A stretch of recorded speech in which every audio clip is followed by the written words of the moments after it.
Je vais intervenir au nom du comité de coordination des musulmans turcs de France, Mehmet Yilmaz.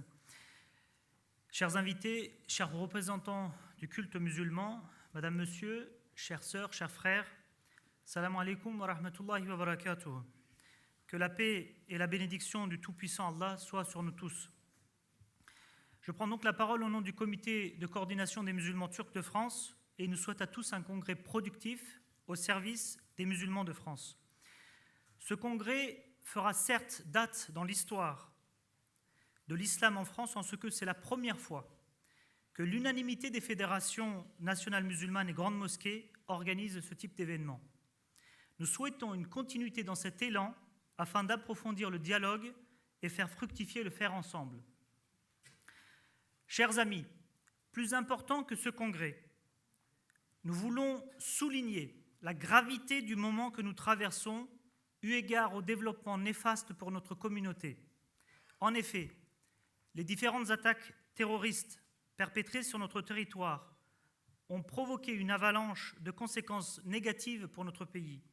D'un côté, l'opinion publique, dans son ensemble, a été choquée de l'ignominie et de la barbarie de ces actes, et de l'autre, la communauté musulmane s'est retrouvée à son insu sur le banc des accusés. Alors qu'il est prouvé qu'aucun terroriste n'est fréquenté ou ne s'est radicalisé dans une mosquée, tout d'un coup, les 2500 mosquées de France ont fait l'objet d'un procès médiatique et demeurent aux yeux de certains des lieux suspects. Pire que cela, les musulmans font l'objet d'attaques islamophobes quotidiennes et ce, malheureusement de manière croissante, avec une lâcheté qui touche nos coreligionnaires les plus fragiles, à savoir les femmes. Toute cette actualité nourrit, bien entendu, les discours des extrêmes qui en profitent pour l'exploiter en fonds de commerce, et la surenchère provoque un malaise profond au sein de la société, malaise qui devient difficile à réparer. L'objectif de ces propos n'est pas de nous mener vers le pessimisme, mais de bien comprendre le contexte historique dans lequel nous sommes et, en finalité, l'importance de la responsabilité que nous portons quant à l'avenir de notre pays et plus particulièrement de celui de nos coreligionnaires. Chers amis, une autre voie est possible si nous décidons, comme aujourd'hui, de réunir nos forces et nos volontés. Une autre histoire est possible pour notre pays si nous contribuons à l'élaboration et à l'exécution d'un projet de société basé sur le vivre ensemble et le faire ensemble et en adéquation avec notre devise républicaine, la liberté, l'égalité et la fraternité. Concrètement, il faut accepter que le travail que nous faisons chacun de son côté et pour sa fédération n'est plus suffisant. La mutualisation de nos moyens et de nos actions et l'intelligence collective pour agir ensemble sont devenues une condition impérieuse si nous recherchons l'efficacité. Dans le monde d'aujourd'hui, cela est vrai pour tous les secteurs. Il n'y a pas de raison que cela ne s'applique pas aux religions. D'ailleurs, doit-on rappeler aux responsables associatifs que nous sommes que Dieu dit dans le Coran, et ça a été tout à l'heure récité par notre frère imam, dans le verset 103 de la sourate de la famille d'Imran, Allah dit « Et cramponnez-vous tous ensemble au câble, à la ficelle d'Allah, et ne soyez pas divisés. Et rappelez-vous le bienfait d'Allah sur vous, lorsque vous étiez ennemis, c'est lui qui réconcilia vos cœurs, puis par son bienfait vous êtes devenus frères.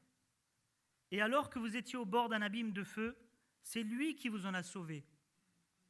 Ainsi, Allah vous montre ces signes afin que vous soyez bien guidés. » Il y a donc 14 siècles, la méthode était déjà donnée. Alors, faisons évoluer nos méthodes en nous ressourçant. En organisant ensemble ce congrès, nous unissons nos forces, capitalisons nos expériences respectives, parlons d'une même voix, agissons dans la même direction et représentons entièrement nos coreligionnaires et pour cela, un grand merci à tous. Des défis nous attendent et des décisions importantes pour l'avenir de nos enfants sont à prendre. En effet, le développement de nos lieux de culte, la formation de nos imams, mais aussi de nos cadres associatifs, l'enseignement de notre noble religion, en particulier à nos jeunes, et l'élaboration dès aujourd'hui de nos travaux pour préparer notre avenir sont autant de rendez-vous à ne pas manquer si nous souhaitons être à la hauteur de nos responsabilités. En cela, le Conseil français du culte musulman, qui a fait ses preuves depuis 15 ans et qui a constitué la première base de travail en commun, doit poursuivre son développement. Soyons honnêtes, cela passera nécessairement par l'octroi d'un vrai budget de fonctionnement et donc d'une participation de tous les acteurs et donc de toutes les mosquées afin de professionnaliser nos travaux. Il ne sert à rien de parler de tel ou tel projet si nous ne prévoyons pas un budget à la hauteur de nos ambitions.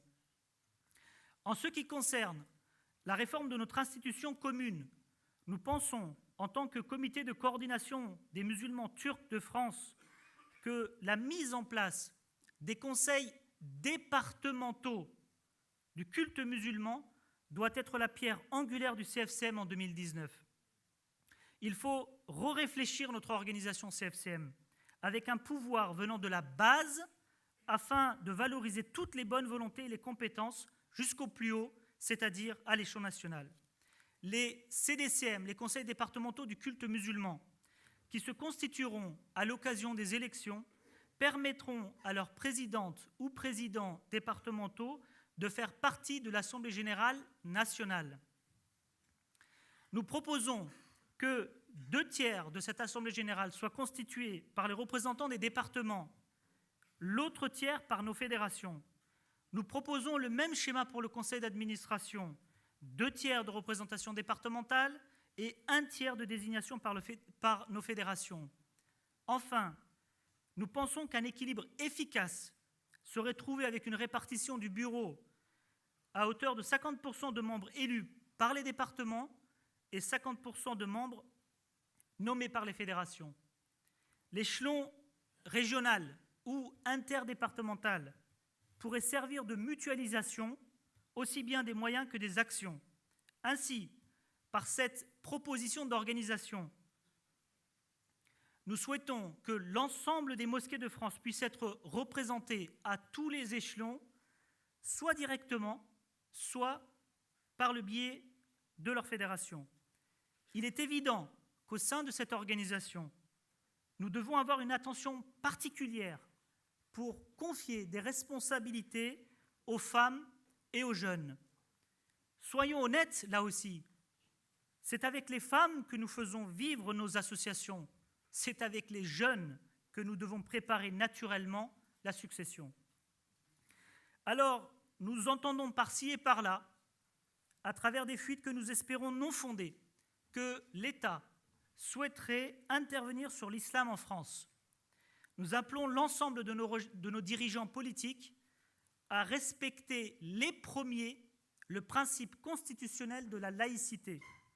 Les religions n'interviennent pas dans la gestion de l'État, et ce dernier, en réciprocité, n'a pas à intervenir dans la gestion des religions.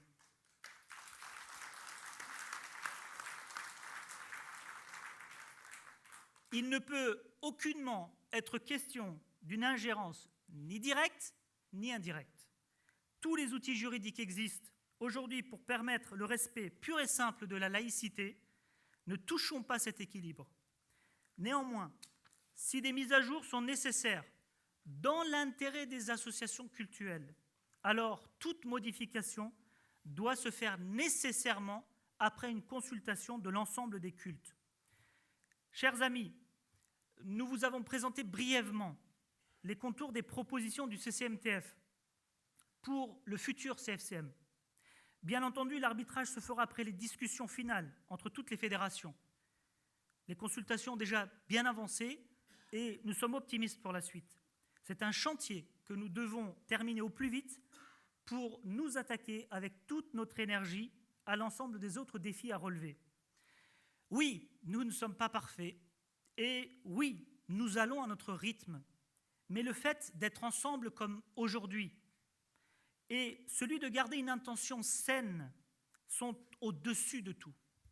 Nous ne sommes pas réunis entre solitaires, mais entre groupes.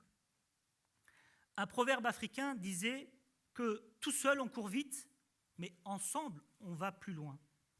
Quoi que nous fassions, il ne faut pas oublier que nous œuvrons pour les musulmans. Si nous réussissons, c'est grâce à l'aide de Dieu. Si nous échouons, c'est de notre responsabilité. À l'instar d'un arc-en-ciel, la diversité de nos cultures d'origine forme un magnifique paysage et nous donne un beau visage. Nos divergences d'idées ne sont en vérité qu'une complémentarité qui ne doit pas faire écran à l'écrasante majorité de nos convergences. Alors, convergeons ensemble vers cet islam en France qui doit être animé par les musulmans et pour les musulmans. Terminons par ce verset 10 de la sourate 49, Al-Hujurat, les appartements. Allah dit « Les croyants ne sont que des frères. Établissez la concorde entre vos frères et craignez Allah afin qu'on vous fasse miséricorde. » En vous remerciant tous pour votre écoute attentive, nous réitérons tous nos vœux de réussite à ce congrès. Vive notre union, vive notre fraternité.